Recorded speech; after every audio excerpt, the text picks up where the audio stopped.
This is Fred Richani. In this interview, we chat with Townhouse Confidential director Patrick Perez Vidauri and writer Rosalind Resnick to discuss this new romantic comedy. There is no guy who's single, straight, good-looking, and lives in New York City. In the words of Jane Austen, it is a truth universally acknowledged. 3 hot sisters will not stay single for long. Girls, meet your new tenant and his friend, George Barrow. How is your plan coming along to turn the West Village into a, hedgefunders Disneyland? Very well. Thank you. You're still the Prince Charming of West Village real estate. Any girl would pay gold just to meet you for a cup of coffee. You are a world-class creep. Now get out! Not everyone is looking for a Mr. Darcy with marriage and happily ever after. Oh my God, who are you? George Barrow? I mean, I guess I am partial to dormer windows. Just one more townhouse owned by 3 sisters we don't want to sell. I thought you hated him and everything he stood for. You can't expect for me to sit around and wait for you to show up and fix what's wrong down there. In the garden apartment. He's a real gentleman who's kind and shares my passion for dormer windows. You have no idea who George Barrow is. So enlighten me. I had no idea that George Barrow was such a monster. Someone stole the checkbook for our credit line. That means we have 7 days to come up with $100,000? What could George Barrow possibly want with me? The only bank that's willing to give you a bridge loan is the Hudson River Bank. I thought they were a front for the Russian mob. Why would George Barrow borrow money from the mob? He isn't who you think he is. Maybe life isn't about getting what you want. It's about wanting what you get. Just give him the money, George. Hey! Do you have any idea how hard it is for a woman over 30 to find a single straight man south of 14th Street? The way your nails felt on my back, the way your lips felt on my... Oh, hey. PG-13, we have customers. You're my hero, Liz Perry. Well, let's just say I'm a woman of many talents. All's well that ends well, and all that crap. Well, Patrick, Rosalind, we just checked out the trailer for Townhouse Confidential, of course, coming to video on demand January 31st. This is a very topical rom-com. Yes, it does have all the elements of your usual romantic comedy, but it also kind of involves real estate and hedge funds and the chaos of just finding a place in New York City, which is very topical for 2023. How did you two come up with the concept for Townhouse Confidential? Well, I guess long story short, I mean, not only am I a Jane Austen Pride and Prejudice fan, which is the plot that the movie was based on, but I'm a lifelong New Yorker. I live here. I'm a real estate investor. I live in the West Village in a townhouse. I own 7 other ones. And long story short, like, this is my life, that I've been living for the last 20 years here in the West Village. And when COVID shut down the world, I decided to check a box off my bucket list by finishing my novel, Townhouse Confidential. And then the following year, 2021, I turned it into a screenplay. And long story short, my producer introduced me to Patrick, my amazing director. And, we shot everything. We shot everything on location.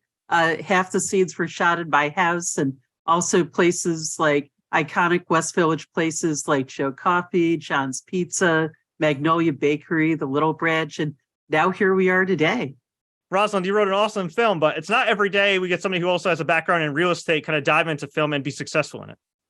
Well, Fred, I actually started out as a journalist. That was my first career.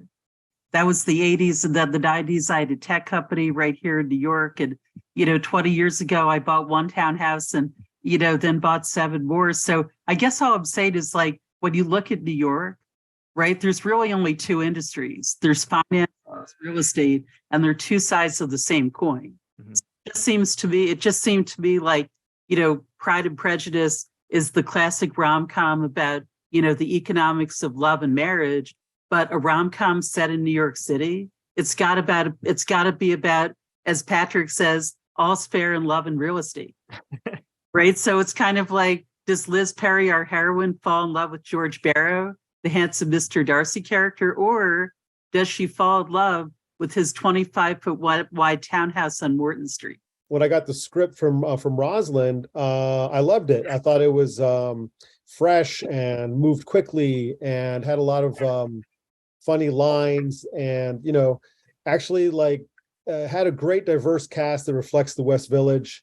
And, besides the fact that, all the topics of real estate. And I'm from LA, but I own apartments as well. And I know about the tenant landlord issues and the difficulty in finding a place to live. So I resonated with the script a lot. And so, I met with Rosalind, and I think there was a few candidates for director, and they chose me, and I'm very happy they did. I attended Columbia University back in the day, along with our lead character, which is the Mr. Darcy character, George Barrow.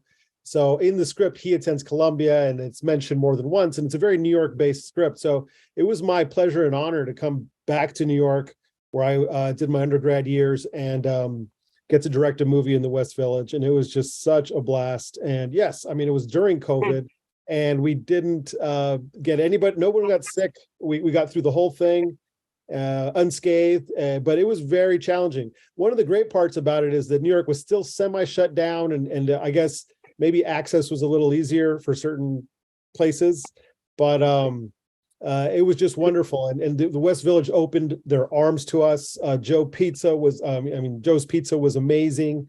And I'm sorry to correct you, Patrick, but it was actually John's Pizzeria. Sorry, John's Pizza. Sorry about that. I'm West Coast. But yeah, I mean, we had such iconic places open the doors to us, and they were just so friendly and really welcoming. And it really shows how New York is the biggest small town in the world, Now, in terms of the casting process, was all kind of remote self-tapes like a lot of actors are doing these days? Rosalind was on the East Coast and I'm on the West Coast. And so we did it all virtually. It was definitely, even the callbacks were virtual. And yes, it would have been wonderful to meet the actors and see them in the room. But, I think we did very well, Rosalind. What'd you think?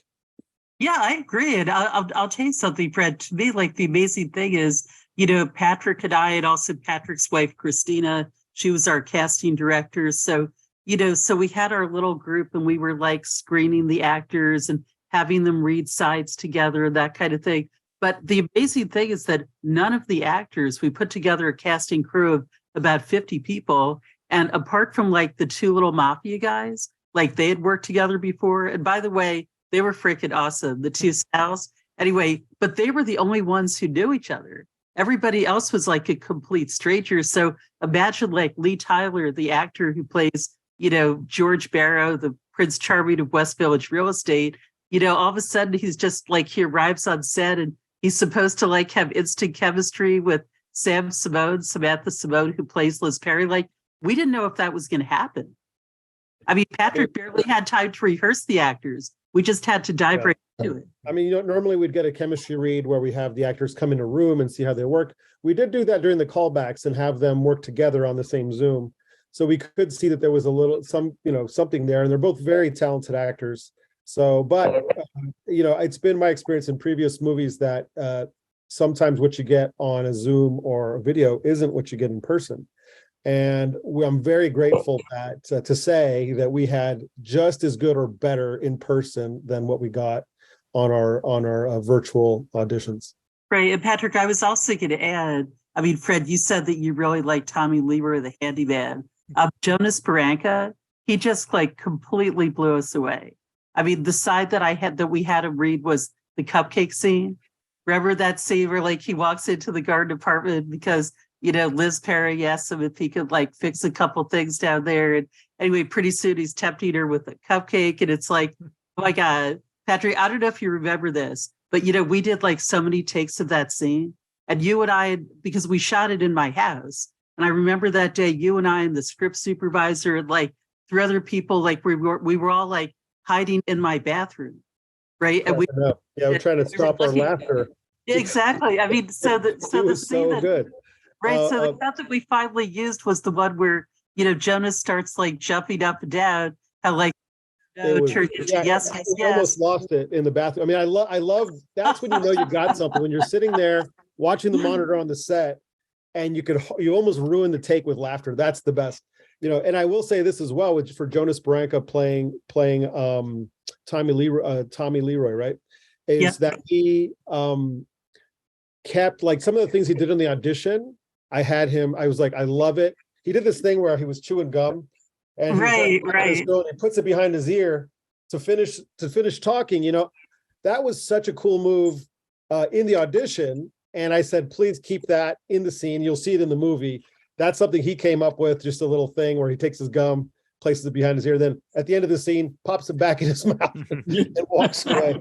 I mean, the bravado of something like that, it's really awesome. I love, like, in acting and in casting, it's so important to cast the right person, and it's so important to kind of you kind of see it. For the most part, you see it in the audition. Like, you're going to see it there, and if you don't see it there, you got a lot of work on your hands. That's the thing when you think about, like, the kind of multicultural cast that we have, right? Because, like, in my novel, which I turned into a screenplay, I mean, we have everything from, the Black gay Magnolia bakery manager, Billy Jane, and, the stranger who's trans, and, and then I don't want to, like, give anything away, but, let's just say that, there's a lot of people who, like, get together at the end who you might not have expected. And, so it's the kind of thing where there was, like, for me, like, as a first-time filmmaker, I wasn't expecting there to be so much chemistry on set between the cast. And yet by the end of our 20-day shoot, we really bonded as a family. It was really incredible. That cast really brought it. So the fact that they almost immediately had chemistry, or at least seemed like they had known each other forever. I mean, that's just a testament to their hard work. So in indie film, it's such a labor of love where everyone's just giving their all, and there's long hours, and and really, like, for me as a director, this was my fourth rom-com, and one of the things I pride myself on is just keeping a good mood on set. The mood is really important, and to me, it's like, I don't like first ADs who yell and people who scream and producers who are angry. I don't like negativity around. Like, if people are being negative, they really got to take it elsewhere, because especially when you're making a comedy, my job as a director is to create the environment for greatness, for these actors to really shine. And if people are hollering and yelling, there's a negative attitude on set, they can't get there. So a big part of my job, I think, is to keep a positive work environment. I'm really glad you said that, because I always feel like sometimes the perception is, oh, well, it's a film set, anything goes. And it's like, no, like, I mean, especially like you said, with the comedy, you need people to kind of feel loose, to feel accepted, feel welcome, especially for Rosalind, as you mentioned, a very, diverse, like, unique cast. Like, you want it to be like a kind of a safe environment. It's a hardworking environment, but one that's also safe where people can be their best selves, right? Yeah. And Fred, I also really want to thank, like, I think we mentioned John's Pizza, Joe Coffee, Magnolia Bakery. It's like, I could tell you one of the things that I didn't know as a first-time filmmaker going into this was how much locations actually cost. So actually, I mean, we were able to use my house, of course, as where the Perez sisters live. But, like, for example, if you, in the novel, like, in a novel, you could write whatever you want. So in the novel, the big scene where Sal Carmine meets Liz Perry, and she's like, I was expecting somebody a little different, and then he hits on her and he's disgusting. Anyway, that scene in the novel takes place in Starbucks. But yes, Starbucks wanted $30,000, right? So needless to say, we couldn't shoot at Starbucks, but, we approached Joe Coffee and they were amazing, right? And same thing with, like, Magnolia Bakery. I mean, Magnolia Bakery is where Liz Perry and Billy Jane work. And it just so happens that my two daughters, who are now in their 30s, but they used to work there over the summer when they were in college. So I kind of had a connection there, and Magnolia Bakery opened the doors for us. And we did this overnight shoot from 9 at night until 9 in the morning. So I just want to thank, like, all of our, neighborhood stores and vendors who, like, really came out and supported us, because without them, we would not have been able to make this movie. That's awesome. So for any first-time filmmakers, whether you're making a full feature or short film, locations certainly matter. You would definitely say, if you're somewhere like New York or a nice kind of homey town, that you should make friends with the local businesses, right? Oh, definitely. I will say this, that knowing that we were an indie film, everyone adjusted for us. I mean, like, they gave us amazing rates when it came down to it, and if you just go and ask, the great things are possible. And I think, that's what we ended up getting fantastic locations, and we made it's all within the budget. And and we made it work, but like Rosalind's saying, without the help of these and the great goodwill and flexibility of these establishments in the neighborhood, this film wouldn't ever have happened. But like I say, that's what it goes to show you, like, that New York is the largest small town in America, because these people treated us like neighbors. They treated us wonderfully. Were there any challenges once the film was made in terms of distribution? Do you find it a little bit easier now that there are, so many different streaming services and video on demand services where really people are in need for content? This film had no problem finding an avenue for distribution. Yeah, and Fred, just we actually had 5 distributors fighting over our little movie. Oh wow, I love that. Yeah, isn't that incredible? Yeah, I didn't even know if we'd have any distribution when we started making this movie. Yeah, so I mean, that just goes to say that Rosalind's script is fantastic. I think I was able to direct a really strong film here with great actors, and it works. And we can't wait for the public to see it. It's going to be at the the Village Theater East by Angelica, and then streaming everywhere.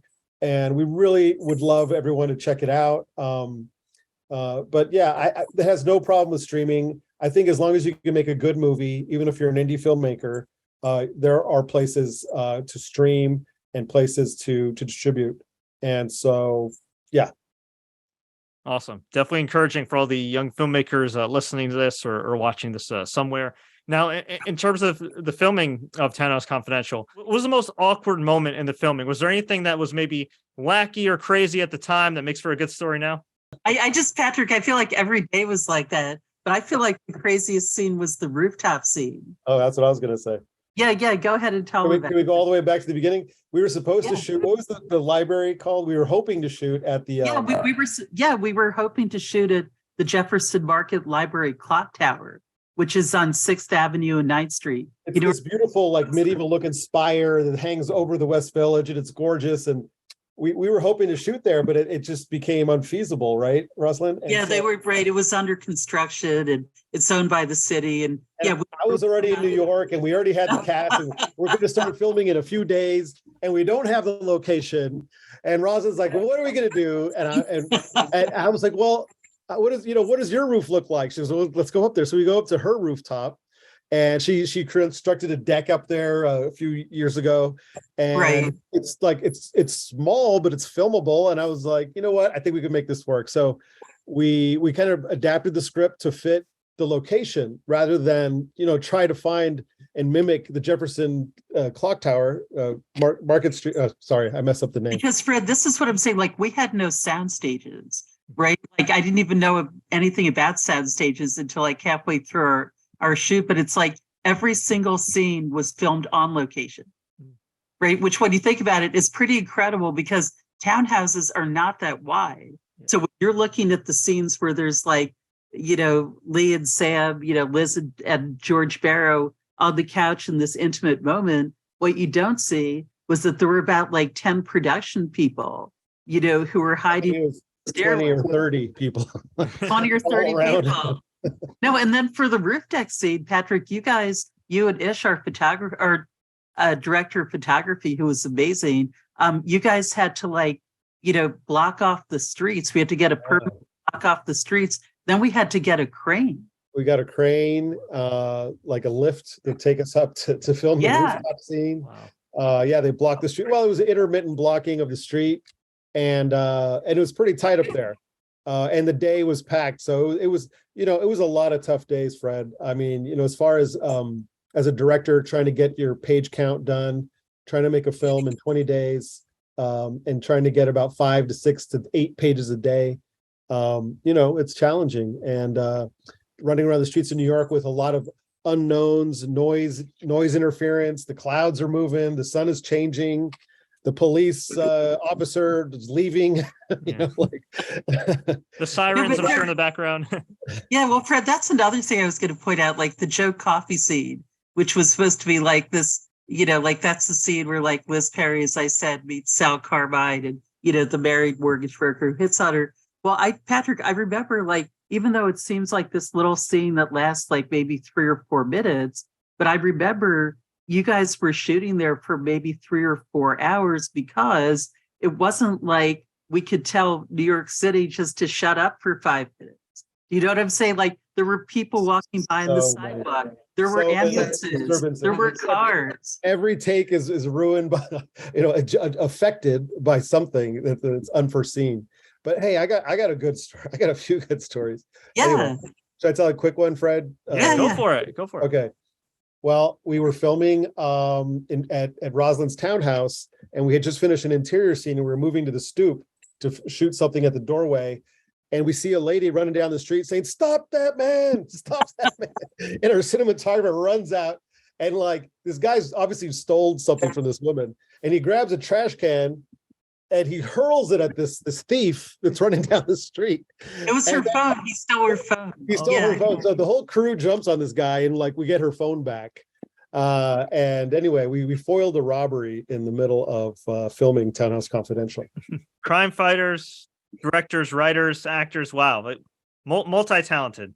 But Fred, here's the thing though, like this is something that like we know as New Yorkers that most people don't know. Like when you see a movie about New York, like an 80s style rom-com, like all of these movies, like sure, there's like a facade, right? There's like the Sex and the City house in the West Village where they use the facade, but they filmed it on a stage set somewhere, like probably in LA.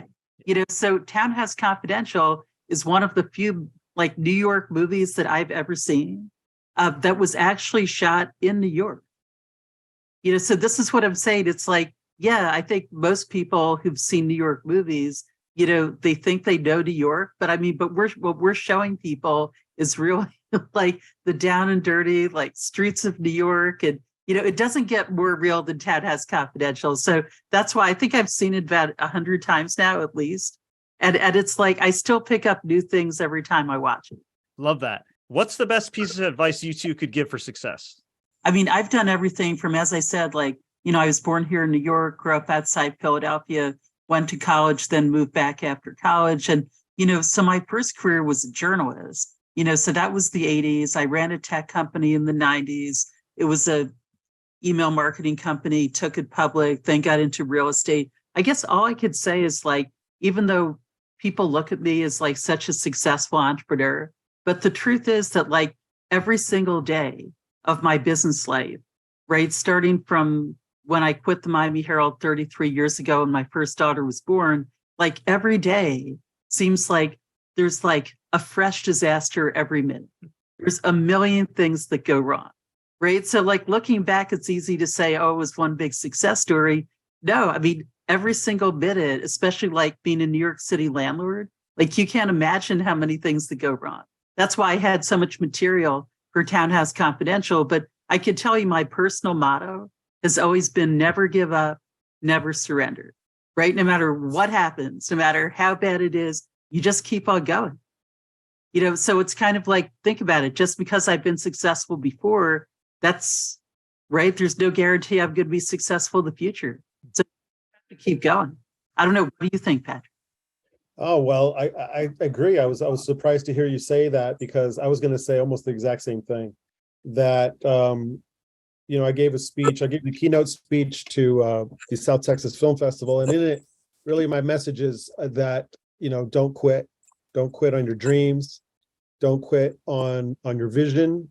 That your voice and your what you're trying to do is important. Somebody wants to hear it. Somebody wants to see it. Keep doing it. You could have all the talent in the world, and if you get frustrated and quit, no one will ever see it. So perseverance, hard work, don't quit. That's what it's all about. Wise words from two very wise people, and we get traded on another high note. Why should people watch Townhouse Confidential? I mean, please watch Townhouse Confidential because you want to laugh and have a great time. First of all, it's charming, it's unexpected, it's fresh, it's diverse, and I'm very proud of it. So I hope everybody enjoys it, and write a review if you like it. Write a review on any format you see it on. We really appreciate audience feedback. So I would say, why should everybody watch it, or why should anybody watch it? Because I think it's the most hilarious 90 minutes you're ever going to have. And when you take a look at like everything that goes wrong in the news every single day, as Patrick said, people just need a good laugh right now. And I can tell you they also need a good cry. So every time I watch Townhouse Confidential, I laugh my butt off, but I won't give away the ending here. But let's just say at the ending, I always cry my eyes out too. Well said. Where people would check it out, video on demand, January 31st, of course, playing in theaters at the time we're recording this, January 20th to 26th in the Village East in New York City. Before I let you go, where can we find you two online? You could follow me at Pat Perez World on Instagram or Patrick Perez Vidauri on Facebook. I'm also on Twitter, but I never use that, so don't worry about that. Yeah, I was going to say, as far as like following the movie, I post a lot of stuff on my personal Facebook page, but I think the best way to follow the movie is on Instagram. Just check out at Townhouse Confidential. But the fact is, I also want to give a big shout out to our cast. Our cast and crew, I mean, they have been amazing in terms of like going out there like 24/7, day, night, like promoting the hell out of this movie. Like they have really been all over social media. And that's one of the reasons why Patrick and I are fighting so hard to make Townhouse Confidential a success, because it's not just about us. It's really about our team. And they're counting on us as their leaders to get them there. And I know that we will. You're all very lucky to have each other. Great team effort. Townhouse Confidential. Check it out. Video on demand, January 31st.